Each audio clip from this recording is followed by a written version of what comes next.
go. There. All right, I never really seen anything about the Killdozer. I think I've heard of it, but I never saw anything about it. I'm going to eat because I'm hungry. Found your YouTube channel today, and that's good. And the same. Oh, good. I'm glad you're doing well. But yeah, thanks for stopping in on the Twitch side. Oh gosh. All right. I'll start this as I eat my Reuben. Good choice. Hi, Angie. Someone mentioned it earlier, and I never actually seen a video on it, so we're gonna learn. Educational purposes. Friday, June 4th, 2004. An Air Force veteran settling down in the small town of Granby, Colorado, quickly found himself at his breaking point after losing a decade-long legal battle to a powerful family dynasty who took his land and ran his muffler shop out of business. To enact revenge, the welder fortified a bulldozer into a homemade tank and set out to destroy the small town that took everything from him, resulting in a response from the Army National Guard and an Apache helicopter. Apache, take me on en masse. Well, I'm going to take you on by myself.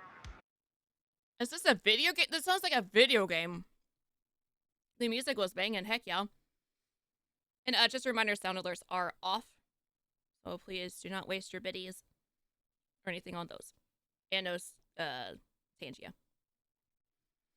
Alright, this guy's really intense. In 1992, an auction was held in the small town of Granby, Colorado, in which a foreclosed 2-acre property was to be sold to individual bidders. And Cody Dochev, a powerful Colorado businessman, saw an opportunity to expand some of his business, with plans to buy and build a state-of-the-art concrete plant for his company, Mountain Park Concrete. But to Dochev's surprise, there was another man who had his eye on the foreclosed property, Air Force veteran and Granby newcomer, Marvin Hema, who outbid Dochev and secured the 2-acre property for $42,000 to build a muffler shop and expand his welding business. A frustrated Dochev confronted Marv and advised him that the town of Granby doesn't need another car garage, to which Marv advised Dochev that the property was his for $60,000. Yeah, but he Dochev bought it. declined his offer and refused to give in to the blue-collar outsider. Marv left the auction with no idea what was to come. The outsider had inadvertently derailed the plans of one of Granby's most prominent and powerful families, and the Dochevs were sure to never let him forget.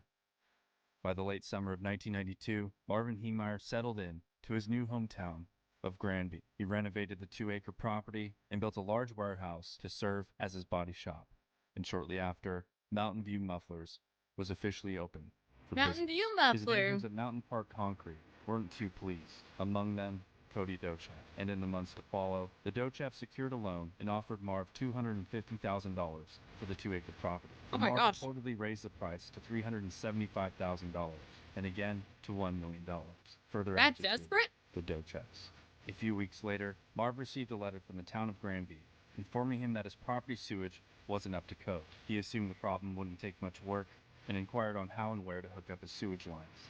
But to his surprise, the lines were located nearly 500 feet from his property, and with him being responsible for the materials, construction, and months of labor, Marv was shit out of luck with a $100,000 estimate just to connect his sewage. And to add even more red tape, Marv's property didn't even have a maintenance easement. And because the easement would traverse property lines, Marv had to seek the approval of his neighbors over at Mountain Park Concrete, directly from Gus Harris and Cody Dochev. Good grief, they're fighting over that 2 acres. It's crazy. Dynasty. Hi, Omar. Marv went straight to the board of the sewer district, run by another Granby family dynasty, Ron Thompson, a friend of Dochev's and brother of Granby Mayor Dick Thompson. And like Dochev, Ron Thompson. I kind of feel like the music's a little out of place at this point. It's a banger, but I feel like it's a little out of place. Wasn't too keen on outsiders like Marv. Thompson gave him an ultimatum: $90,000 to get his sewage ordeal fixed and up to code, or remain unconnected and face the consequences. Left with no choice, Marv refrained from connecting his sewage with hopes of finding a cheaper alternative in the future. And by November of that year, Marv returned to the sewage board and demanded easement, and settled a deal with Gus Harris to traverse his property at $20,000 per acre. But in the weeks to follow, Gus Harris ghosted Marv and failed to honor his word, forcing Marv's sewage to remain unconnected for several months. And the months became years, and by 1998, the Dochefs decided to move forward with their construction plans of a massive indoor concrete plant. Marv resisted, but wanted to maintain a cordial relationship with the Dochefs, but he was inevitably forced to act, as the Dochefs intended on building in the southwest portion of Marv's property, where Marv had already planned on building a large parking lot for his customers. The Dochefs applied for and received a bizarre location-specific zoning permit that exempts certain plots of land from zoning laws if the purpose of rezoning falls into specific categories. And by the time he figured it all out, Marv was well past the 30-day deadline to appeal the decision. Construction vehicles and operations blocked off the only road to the muffler shop, and Marv began to lose customers. Out of desperation, Marv purchased a Komatsu bulldozer to make his own road for his customers, but he was shut down by Town Hall. And by November of 2002, a judgment was made against Marv for failing to connect. I feel like this guy keeps getting just rejected, abused over all these years. So I feel the buildup coming along. The sewer line. The court ordered that the muffler shop remain closed, and with the Dochef denying easement, Marv was found in violation and was fined $100 a day until he connected his sewage. On November 17th of 2003, Marv wrote a check for the amount of $3,351, which he addressed to the Cowards and Liars Department after having felt completely violated by the Dochefs and their shady political dealings. He lawyered up and took the town of Granby to My gosh, the Cowards and Liar Department, that's amazing.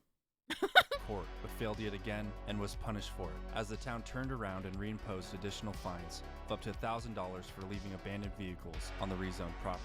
You're just calling it whatever. Fire, a local that grass is greener than that one. That's a fee right there. My gosh. Granby newspaper wrote an editorial piece speaking poorly of Marv interfering with the Dochef's business, as if Marv was the bad guy. He was now stuck in a situation he had no way out of. He was trying to protect his property, zero income, and his property and belongings were auctioned off. His direction and hopes for the future were in his mind stolen. What once was a dream became a nightmare. He truly believed that the town of Granby maliciously conspired against him, because the town of Granby perceived to have conspired against him. And that's what officials in Granby will never understand, whether or not they had malicious intent. If you carry the tools to break a man and present yourself as the villain. So you have one lone guy that owns 2 acres versus probably a millionaire over here. I'm sure there's probably something going on in the background. Perception is reality. And in April of 2004, in Marv Heemeyer's reality, revenge trumped forgiveness, as he fortified half-inch steel plates insulated with concrete on the bulldozer. I have had a perfect life up until 1999, when I found out what the Thompsons have done to me in 92. And I am not going to take it. And I have to use the resources that I have, the wherewithal that I have, the ability that I have, the knowledge that I have to make this right. I am not walking away from it. Maybe I'm being a coward by doing what I'm doing, because without a doubt, I'm doing what you have done. I'm lying. I'm conspiring. I'm keeping things secret.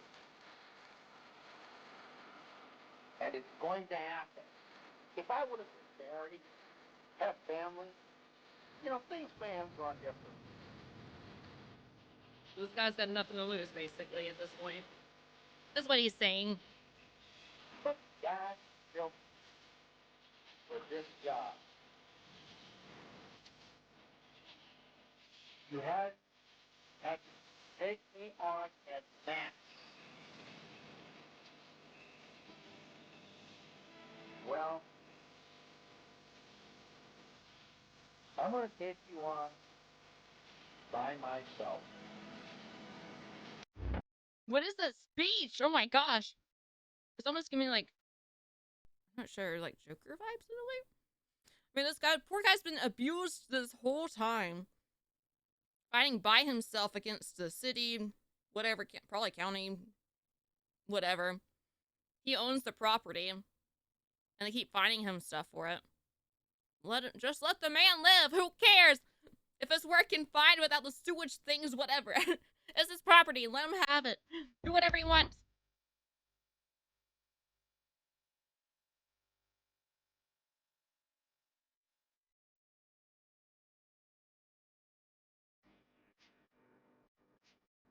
Good morning, Colorado. It's great to get started with you. Good morning, Colorado. Start Oof. your day with what you need. Updating.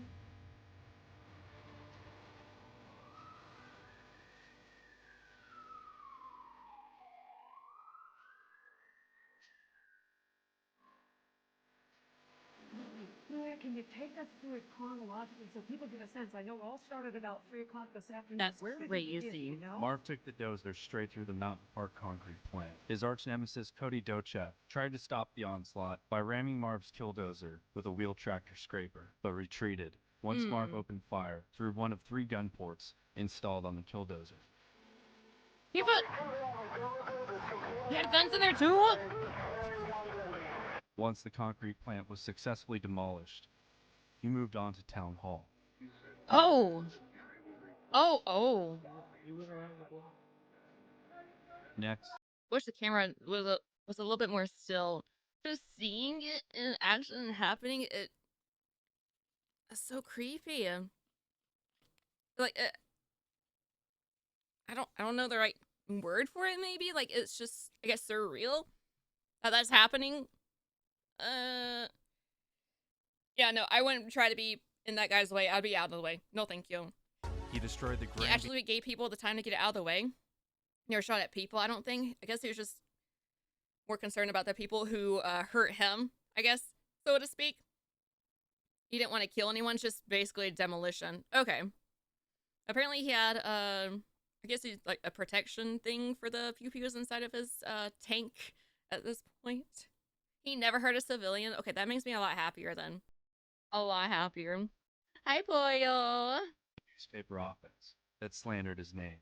Police responded to the chaos and had no means to stop the dozer. Their futile attempts to open fire and pierce the fortified shell proved useless. Police couldn't stop the slow-moving bulldozer, which was armored with heavy iron plates welded in place of windows. Using cameras installed on the top of the shell, Marv was able to maneuver and return fire toward police. Officer Glenn Trainer of the Granby Police Department rushed the Killdozer and climbed atop the shell in an attempt to find an opening, but to his surprise, the entire shell was welded shut as one fixed piece. Oh my Marv gosh. Niemeyer That had guy no way climbed out on it. and purposefully lowered the shell over himself to commit to his plans, sealing himself inside. Then Colorado State Governor Bill Owens requested the National Guard to dispatch an Apache attack helicopter, as well as troops equipped with Javelin anti-tank missiles. He is just headed westbound again. This is tape. He is again headed westbound into the downtown area. Right there, may have taken out a radiator he doesn't stop for. And while striking a hardware store, the Killdozer turtled between the foundation and the basement, leaving the dozer stuck. And after 2 hours of pure carnage, a SWAT team approached the dozer and reported hearing the sound of a single gunshot from within, as Marvin Heenan, with no way out and no means to free the dozer, took his life.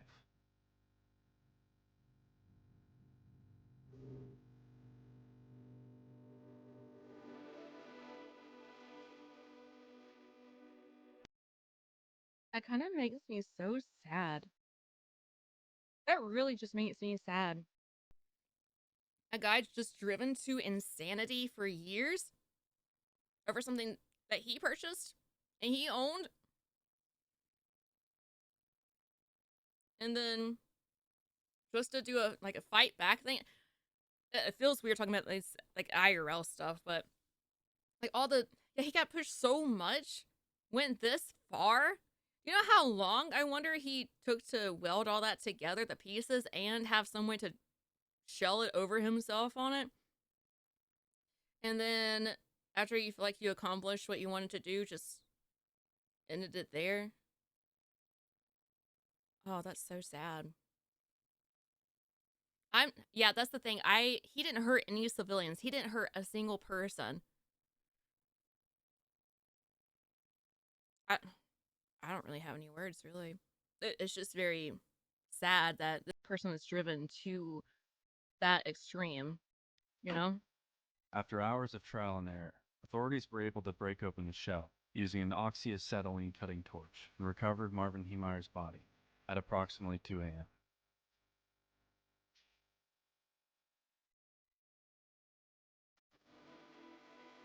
The Killdozer was demoed, and its components were destroyed and dispersed between several junkyards. The rampage caused an estimated $7 million in property damage, and nobody was killed or injured during the incident, There we go. apart from Marv and Heemeyer. Leading up to the incident, Marv gave away all of his financial assets to his friends and family, Aww. and left various notes behind for his friends and his enemies. In the end, it was perceived that Marv was sabotaging Dochev's business plans, and not the other way around. And no matter how you look at it, perception is reality.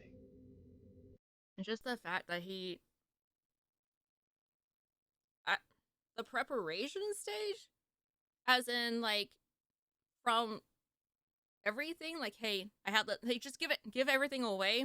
That's already a sign right there. That's a red flag when you're giving all of your assets away. Oh my gosh.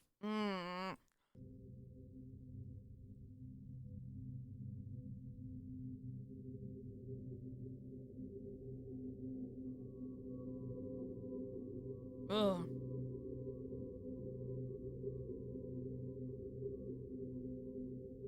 Like chilling, I guess. Chilling. Hey guys, if you enjoyed this video, be sure to hit that subscribe button. There's a lot more mini documentaries in the works. Yeah, so hit that subscribe button. Oh my god. Whew, that was a lot. I actually kind of want to learn more about it. Like all the actual background stuff, like more into the background stuff. Like it's just, yeah, upbeat closing, woohoo! No, let's not do an upbeat closing on that. That's a very, very sad ending right there. Good grief.